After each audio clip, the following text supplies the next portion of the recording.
Bienvenidos, estimados oyentes, a otro programa más de Panorama Humanístico, un espacio dedicado a difundir la labor que desempeñan los docentes, estudiantes, administrativos, egresados de la Facultad de Humanidades. Hoy nos acompaña la profesora María Rosa, profesora de la Escuela de Turismo Histórico Cultural, distinguida investigadora, colaboradora, entusiasta. Profesora, bienvenida a este programa. Muchas gracias. Buenos días. Buenos días. Hoy compartiremos el programa titulado Turismo Regenerativo y Lento.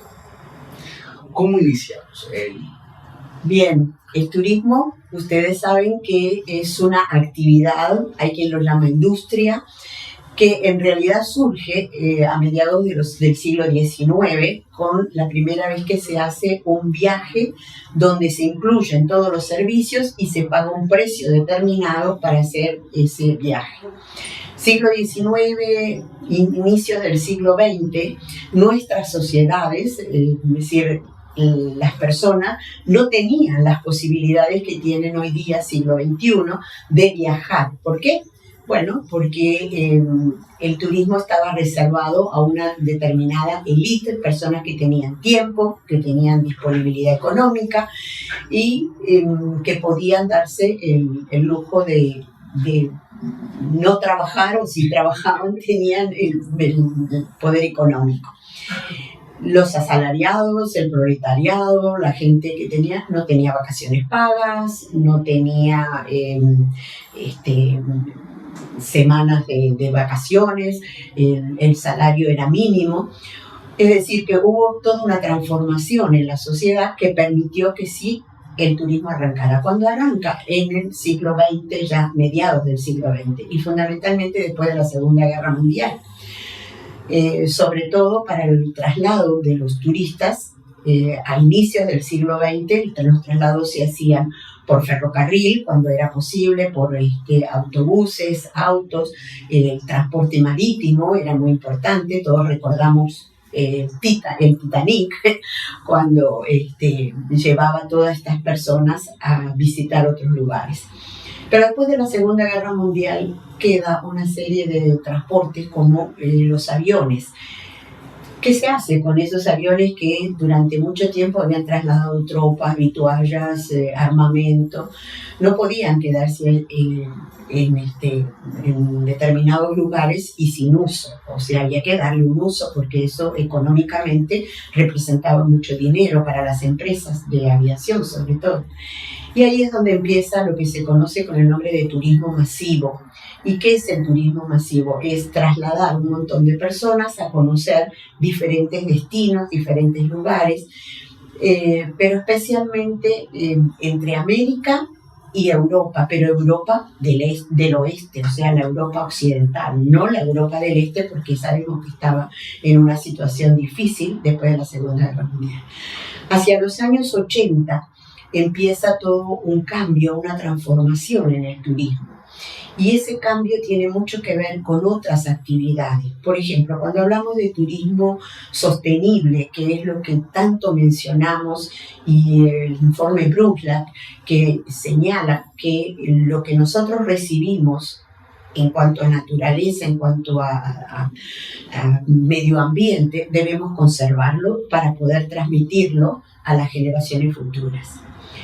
En la década de los 80 surge en Estados Unidos, en California, un profesor dedicado a la arquitectura paisajista. Y este autor, no recuerdo en este momento el nombre, pero Lyle, creo que es el nombre del profesor de arquitectura, es especialista en paisajismo. Y entonces, ¿qué es lo que él busca? Busca que el turismo, las comunidades participen en el diseño de la arquitectura. O sea, integrar a la comunidad al medio ambiente. Cosa que el turismo sostenible solamente decía no dañar lo que tenemos en la naturaleza. El turismo regenerativo lo que busca es dejar los lugares mejor de lo que encontramos. ¿Y cómo lo podemos hacer? A través de las comunidades locales. Es muy complejo, profesora, porque cuando uno va a un sitio, por un lado está, digamos, el mismo sitio en sí, están las comunidades, estoy yo como turista también, quizás también algunas organizaciones o leyes, normativas que, bueno, todos estos componentes deben enfocarse para dejarlo mejor de lo que ya está. Exacto. Y el gran problema es que el turismo, por suerte, tiene la gran habilidad de poder apropiarse de toda una serie de disciplinas. El turismo es multidisciplinario, no alcanza con conocer un destino geográfico, no alcanza con conocer un atractivo, no alcanza con una parte de recreación, de ocio, es decir, aquellos elementos que generalmente cuando nos trasladamos de un lugar a otro necesitamos servicios, necesitamos una planta turística, es decir, un hotel para poder alojarse o un alojamiento, sea el que sea. Necesitamos alimentación, necesitamos transporte, necesitamos recreación, ocio, actividades. ¿Y dónde lo va a encontrar? El turismo en sí es imposible que tenga todo. Entonces tiene que basarse en la geografía, en la arquitectura, en la biología, en la filosofía, en la biología, en la historia. Todos esos son los que le van a dar los insumos al turismo para que el turismo se pueda desarrollar. O sea, el turismo es una actividad. Y ahí hay un problemita entre ¿es una ciencia o no es una ciencia? El dilema todavía está. Yo no me animo a dirigirme a un lugar. ¿Es o no es una ciencia? Bueno, el tiempo lo dirá, pero ¿es multidisciplinario? Sí, es multidisciplinario. Sí, ahora que mencionaba, por ejemplo, filosofía, me hace pensar en yo como turista que vaya a un sitio tipo, no sé, en Panamá, en San Blas, que vaya al Volcán Barú, a los manglares, también yo cómo estoy percibiendo la vida. Creo que eso influye muchísimo también en mi sentido de cómo yo disfruto del turismo, del sitio, de la naturaleza. Bueno, esa es la parte de la motivación. No todas las personas les gusta salir de viaje. No, eso es, no es que el turismo sea algo común a todos los seres humanos. Hay seres humanos que realmente no les interesa, no están motivados a conocer otros lugares. Pero aquel que sí está motivado tiene una rama sumamente amplia. ¿Qué es lo que al ser humano le gusta? Y eso también, la psicología, que es otra de las asignaturas fundamentales para conocer el turismo, nos dice, bueno, los seres humanos atraviesan por un ciclo de vida, por una evolución. A los niños, ¿qué es lo que les gusta? Usted no puede llevar a un niño a un museo a ver las obras de Rembrandt, las obras de Rafael, porque la verdad que, bueno, sí estará un rato, pero se aburre, él necesita otro tipo de actividades. A un adulto mayor, como en mi caso, yo puedo hacer un poquito de senderismo, pero si usted me pone a hacer trekking o me pone a tirarme por el point y hacer un turismo de aventura o un turismo de museo, la verdad que no me voy a sentir cómoda, esa no es mi motivación. Yo voy a un turismo más acorde con las edades de las personas. Hay personas que les gusta aislarse y disfrutar. Y entonces ahí lo que entra es el concepto de la experiencia.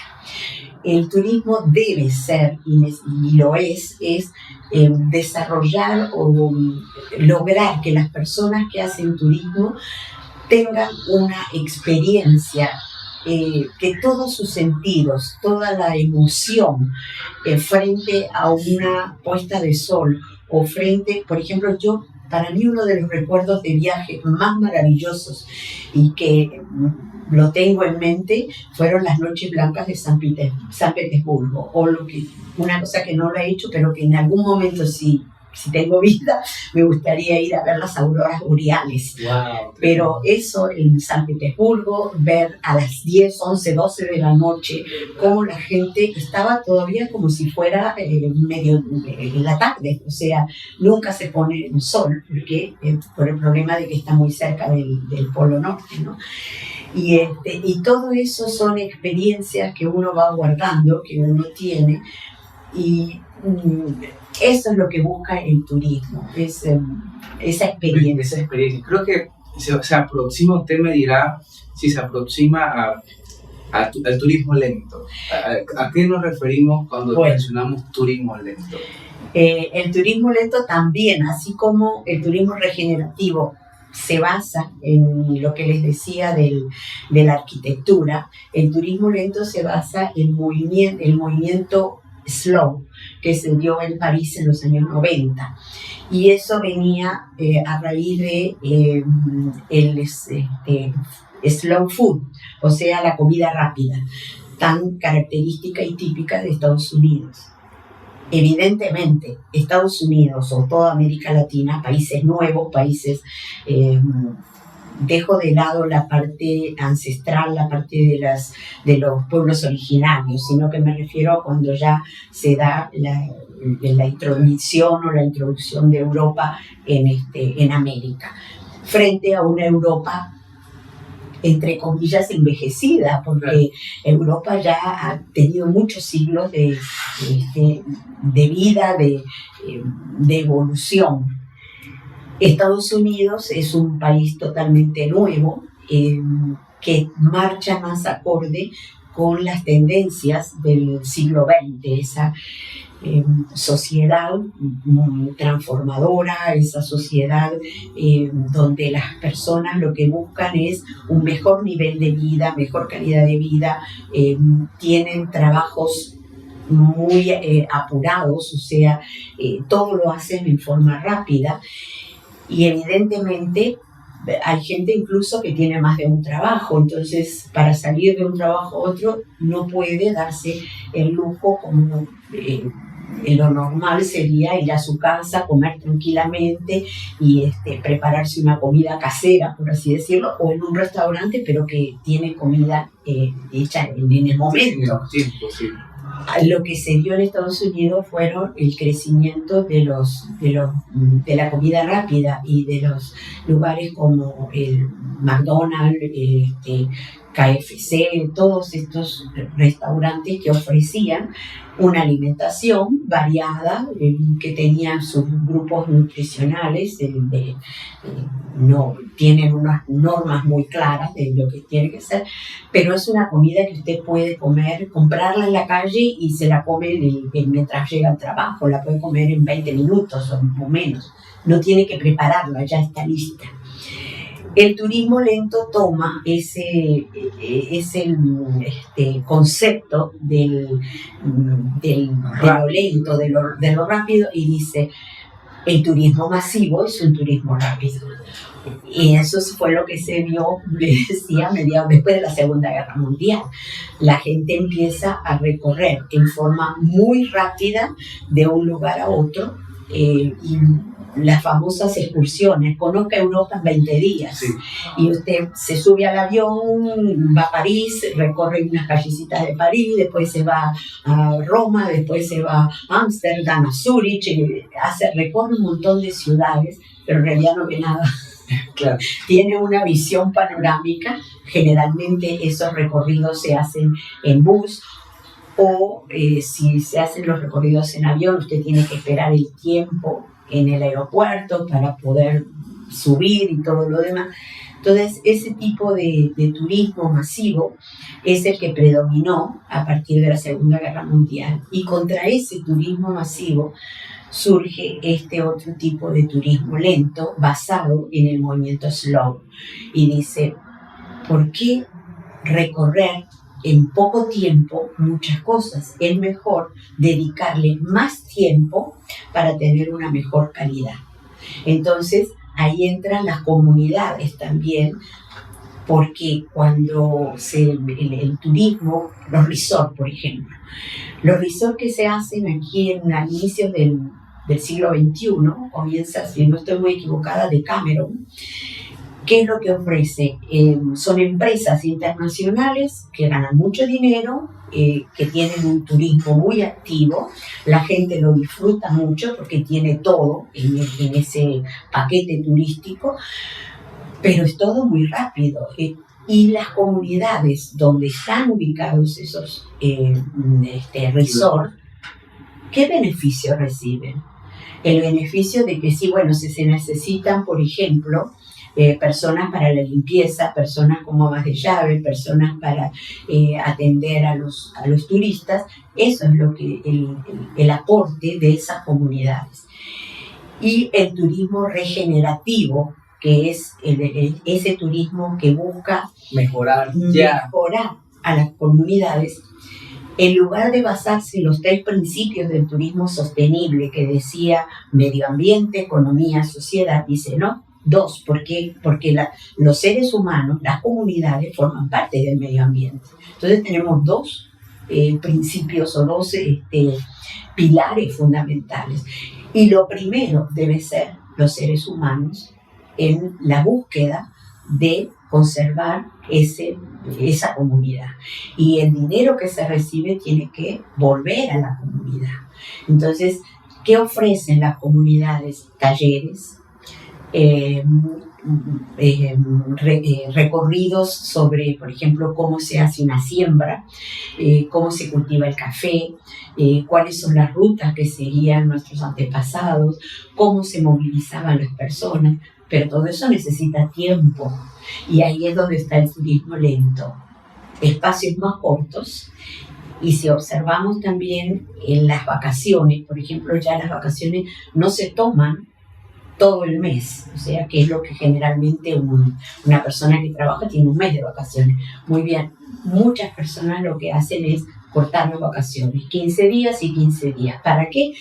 Porque yo voy a aprovechar esos 15 días. Si yo tengo todo un mes, de repente económicamente no me es rentable, pero si yo divido mis vacaciones, yo puedo ir a 2 lugares diferentes, aprovecho, tengo calidad de vida, tengo una sensación de que lo que estoy viendo, lo que estoy aprendiendo es mucho más reconfortante para el espíritu que recorrer un montón de ciudades, museos, atractivos, todo lo que hacía en forma rápida en el turismo masivo.